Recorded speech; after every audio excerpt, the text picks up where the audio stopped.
State police say the suspect climbed over this fence behind me and was able to sneak into the state dining room to set it on fire. After a 10-minute high-speed chase through Ewing, Trenton, and Hamilton Township, the suspect drove to the end of West Park Avenue. The drone also has thermal imaging to help officers locate missing people or suspects in wooded areas like this one or in environments the human eye cannot easily see. The NYPD says the two men from Bucks County were arrested on Saturday and remain in custody as the FBI launches a terrorism investigation. Now, earlier this evening, the FBI blocked off Clymer Street to raid that house. Former President Donald Trump stopped in Scranton this afternoon, and now he's preparing to address voters here in Reading to drum up more support in this critical swing state. Showing a little bit over 5 inches of snow. Our meteorologists are reporting there's about 7 inches of snow here in Cherry Hill, and so right now we're feeling the sleet. Family and friends are putting up these flyers and pleading for help from the public. There are no reported victims at this time. To hear that, it's to see this massive presence, to know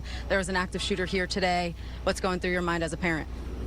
No, that's fantastic news. We're in South Philadelphia, which reflects much of what the city looks like. You're taking a live look at Washington Avenue, which is a main road, easy to drive on. It's been plowed several times, but then you go on to these secondary roads like 9th Street. Come on, it's a dance party. I got these hats. I want this one, though. This is the one that I'm going to purchase before I go here. All right, and let's quickly bring you around, and we'll show you some of the cups that you can get. Look at all the stuff you got. Thank you. How you doing? How does it feel to be an Eagles fan? It's great to be an Eagles fan. This is a Porsche race car, and it has people stopping in their tracks. It's factory built and worth more than $400,000. The strike will enter its 6th day on Sunday, but union leaders hope to meet with the city tomorrow. Meanwhile, the mayor's office says it will continue its emergency plan to deliver essential services and maintain public safety. Day 5 and no deal between AFSCME District Council 33 and the city of Philadelphia. We are the union! On Saturday, union members protested outside the Philadelphia Water Department while union leaders and city officials negotiated. No word on recent terms discussed, but in prior talks, the union asked for better benefits and a 5% wage increase per year over the next 3 years for its nearly 9,000 workers. The city had offered 7% over 3 years. The mayor's office said in a statement, quote, "Our negotiating team will continue working earnestly in discussions with District Council 33 and efforts to reach agreement on a fair and fiscally responsible contract that both the hardworking members and city deserve." Residents argue these workers deserve to earn a living wage. Pay your people. The trash workers, they work hard. Some Philadelphians feel as though they're paying the price as garbage piles up in their neighborhoods. This is the temporary trash drop-off site on Wyalusing Avenue. Everything from black bags to tires to furniture line the street. People are dumping the trash all day, all night. And then you get the odor. More than anything else, it's the health concerns. You know, you have older people that live on this block. I want A.J. Brown packing his bags, and I want him somewhere else that is not here. This is my post-game interview with Sam Salvo that has since gone viral. The 11-year-old from Blue Bell, Pennsylvania, had a lot to get off his chest after the Eagles lost to the 49ers on Sunday night. And I also want Kevin Patullo flipping burgers at like the local McDonald's or something. Salvo says the wild card game did not end in his favor, but he's soaking up the spotlight as a social media sensation. This is a dream come true. I never thought that this would happen. Salvo, known as Slammin' Sam, eats, sleeps, and breathes the Eagles. This is my room, guys.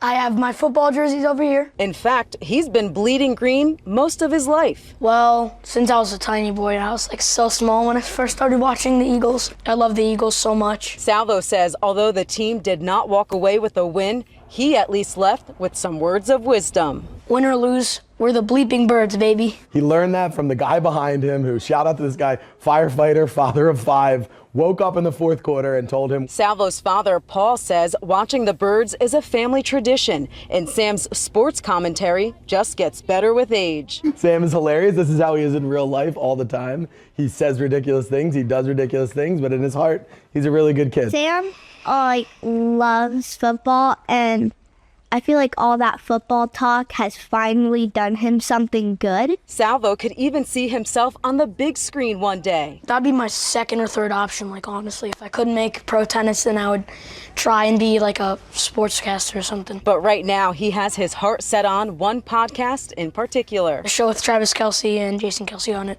I'm just excited for him, and I just want to let him roll and let him have fun. It's been 13 months without the beloved hockey brothers John and Matthew Gaudreau. More bad days than good days. The brothers, affectionately called John and Maddie by family, were struck and killed by an alleged drunk driver in Oldsman Township last year. It was the day before their sister Katie's wedding. We were so fortunate and so, grateful that we all were such a close family and we spent so much time together. It's those special memories and the new ones that help the Gaudreaus grieve. They say so much has changed since that fateful day. John's son Carter and Maddie's son Tripp were born. At times it makes me smile, I'm so happy, and then sometimes, it just makes me, sad because I think of, everything that, they're going to miss, and also for both their wives. Hopefully I can make them proud and make their kids love the game of hockey the way they love the game of hockey. So that's what keeps me going. In July, Katie walked down the aisle with pictures of her brothers close by. For my wedding, at least, I knew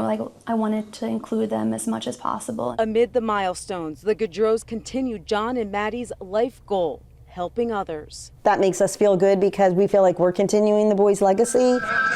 The Gaudreaus held their first 5K, raising more than $500,000 to help build an adaptive playground at Archbishop Damiano School, where their mother Jane and sister Kristen work, and the boys volunteered. I'll see their names every day. Doing things for the boys and in the boys' honor is truly what saved our parents. Finding new purpose in their never-ending pain. I know that they knew how loved they were. So I'm hoping they can see everything that we're doing in their honor, and I just hope that they're proud of us. The National Transportation Safety Board provided this new video of the investigation, giving a closer look at the huge crater formed by the medical jet after it crashed in Northeast Philadelphia Friday evening. That's where the NTSB located the cockpit voice recorder buried about 8 feet deep. They also recovered the enhanced ground proximity warning system, which could contain flight data in both engines. We're very happy with the level of progress and the trajectory going forward. We are still days away and potentially weeks before we have the answers. The discovery comes 48 hours after the Learjet 55 nosedived less than a minute after takeoff, claiming the lives of the 6 people on board. Jet Rescue Air Ambulance identified them as Captain Alon Montoya, co-pilot Josue Juarez, paramedic Rodrigo Padilla, and Dr. Raul Mesa. The company described the crew as very special and dedicated people who have a love for humanity. The patient on board, 11-year-old Valentina Guzman Murillo, and her mother, Lizeth Murillo Osuna, also died. Our city continues to mourn their loss, and they are in our thoughts and prayers. Mayor Sherelle Parker says a person in a vehicle was also killed and 22 people were injured. 5 of them remain in the hospital and 3 are in critical condition. It is possible there are still people who were affected by this event, affected by that crash that we don't know about.